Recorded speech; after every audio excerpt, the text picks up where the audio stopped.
India naval ship जो है INS Mormugao उसको कमीशन किया गया। जिस वक्त राजनाथ सिंह साहब इसका इनॉग्रेशन कर रहे थे तो कह रहे थे कि ये मेक इन इंडिया की तरफ एक और स्टेप है हमारा। और पूरी उन्होंने एक सीरीज आईएनएस और आज दर्द हो गया अग्नि 5 से, आज दर्द हो गया मुर्मुगांव से, कैसे दर्द हो गया भाई? अरे हर इंसान अपने लिए, अपनी सेफ्टी के लिए काम करता है, हमने भी किया है। शादिया जी को अगर ज्यादा दर्द हो रहा है तो कहे कि बरनॉल लगा ले अपने माथे पर, तो थोड़ा सा तसल्ली और तशफ़्फ़ी हो जाएगी। जय हिंद दोस्तों। भारतीय नौसेना के बेड़े में आधुनिक हथियारों से लैस आईएनएस मोरमुगाओ शामिल हो गया है। रक्षा मंत्री राजनाथ सिंह ने इसे इंडियन नेवी को सौंपा।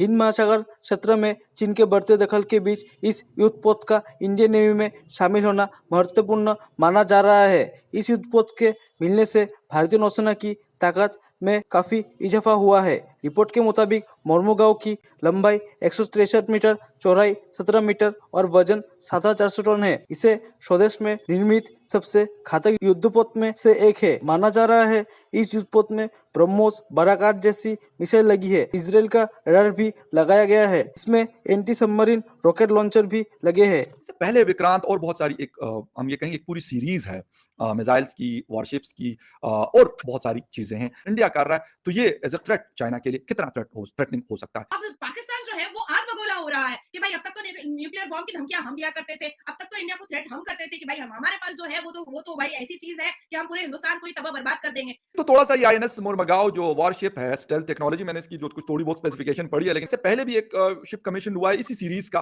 वो भी, और इसके बाद आगे शायद 2 और आने वाले हैं, उसके हवाले से भी कि क्या है ये? देखिए फजल भाई, अभी इस शिप के बारे में बहुत ज़्यादा इन्फॉर्मेशन जो है पब्लिक डोमेन में नहीं है। हाँ, स्टेल्थ शिप है, इसमें लेटेस्ट गाइडेड मिसाइल सिस्टम लगाया है। इसकी जो स्पीड है बाकी शिपों से ज़्यादा है। इसकी sustainability of the high seas is very high, body is more rugged, ये हमें भी पता है। इसमें कुछ state of the art antenna systems नए लगे हैं।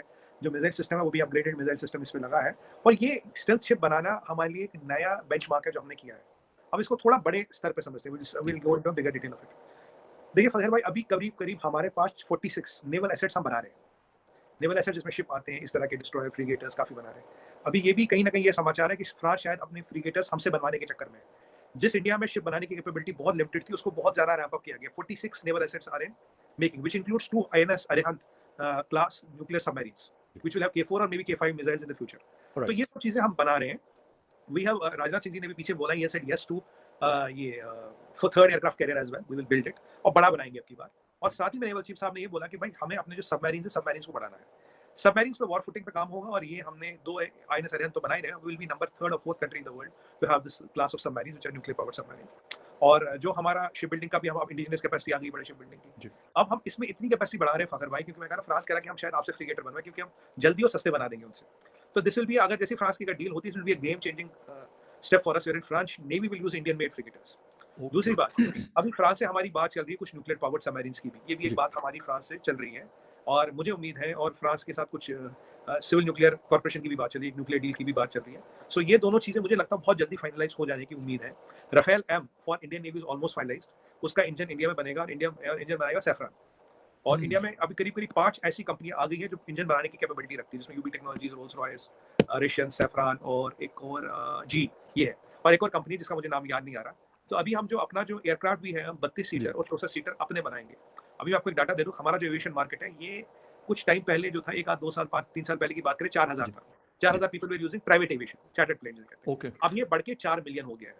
तो India is going to be the highest और the biggest aviation market with a CAGR of 25%। जो बाकी एविएशन मार्केट का सीएजीआर है वो 10-11% के आसपास है।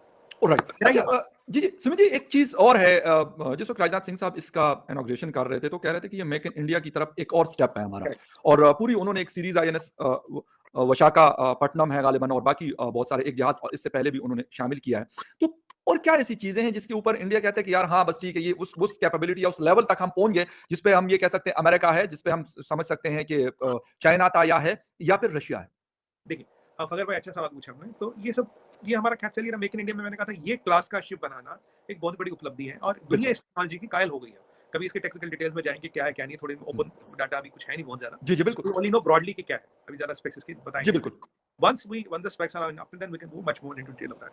अब अगर भाई यहाँ पे जो हमें बात समझने की है, ये है कि देखिए, चाइना के इस साल 12 सबमरीन और अगले साल 18 सबमरीन रिटायर हो रहे हैं।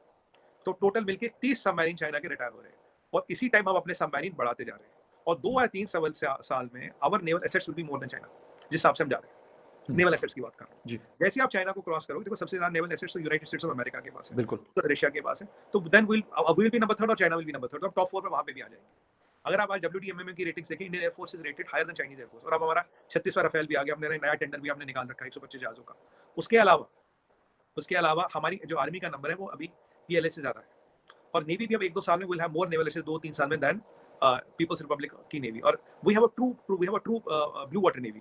इंडियन नेवी की आज के डेट में भी rating is higher than the NATO's navy. मैं अमेरिकन नेवी की बात नहीं कर रहा, नेटोस नेवी की कर रहा हूं। अब पाकिस्तान जो है वो आग बगोला हो रहा है कि भाई अब तक तो न्यूक्लियर बॉम्ब की धमकियां हम दिया करते थे, अब तक तो इंडिया को थ्रेट हम करते थे कि भाई हमारे पास जो है वो तो भाई ऐसी चीज है कि हम पूरे हिंदुस्तान को ही तबाह बर्बाद कर देंगे। भाई हम जोड़ने की बात करते हैं, हमने आज भी देखिए हमने न्यूक्लियर को डिस्ट्रॉय करने का सामान बनाया, हमने अपने ऊपर आने वाले सारे विवाद और सारे विपद को खत्म करने का सामान बनाया है, हमने अग्नि 5 बनाया है जो एक इतिहास रच दिया है कि सिर्फ आज नहीं काम आएगा, आने वाले हमारे पीढ़ी दर पीढ़ी को भी काम आएगा। INS मुर्मुगांव में राजनाथ सिंह ने साफ लफ्जों में कहा है कि इतिहास है ये कि हमारी आज की सेफ्टी के लिए नहीं है, आने वाले पुश्तों की सेफ्टी के लिए भी है। अग्नि 5 के बारे में जहां तक बात है कि हमने साफ देखा है कि पहला ब्लास्टिक कॉन्टिनेंटल एक ऐसा अग्नि 5 आया है जो पहले कभी आया ही नहीं था, इतनी भारी मात्रा, इतना कैपेसिटी, इतना रेंज कभी आया ही नहीं था। लेकिन देखिए मतलब छोटा सा एक थप्पड़ क्या पड़ गया चाइना ऑफिसर्स को, ये तो पाकिस्तान की शाजिया जी जो है वो तो तमीज तहजीब सब कुछ भूल कर बैठ गई और उन्होंने थप्पड़ वप्पड़ सब उठा लिया कि भाई हम दूसरा गाल नहीं बढ़ाएंगे और बनाना नहीं करेंगे। भाई ये सब करने की जरूरत नहीं है, हम बिलावल को माफ करते हैं क्योंकि हम उसको भी बच्चा समझते हैं, शाजिया बच्ची नहीं है, उनको बच्चा नहीं समझा जाएगा, ये शेमलेस बात है, ये बहुत बुरी बात है। हिंदुस्तान ने हमेशा रिश्ता कायम करने की कोशिश की है, हिंदुस्तानियों ने हमेशा सबसे रिश्ता बनाने की कोशिश की है, अच्छी जुबान रखी है, अच्छा इखलाक रखा है, अच्छी तमीज अच्छी तहजीब सबसे सामने रखी है। लेकिन इस तरह से भारत के प्रधानमंत्री को आप एक इतने बड़े मंत्री के पद पर बैठ करके आप गाली गलौज कर रही हैं, आप डिफेमेटरी लैंग्वेजेस यूज कर रही हैं, ये तो भाई हम चलने नहीं देंगे क्योंकि हिंदुस्तानी बहुत स्ट्रांग होते हैं, बहुत स्ट्रांग होते हैं, और इतने स्ट्रांग है कि वो अपने काम से अपनी गवाही देते हैं, लंबी लंबी बोलियों से अपनी गवाही नहीं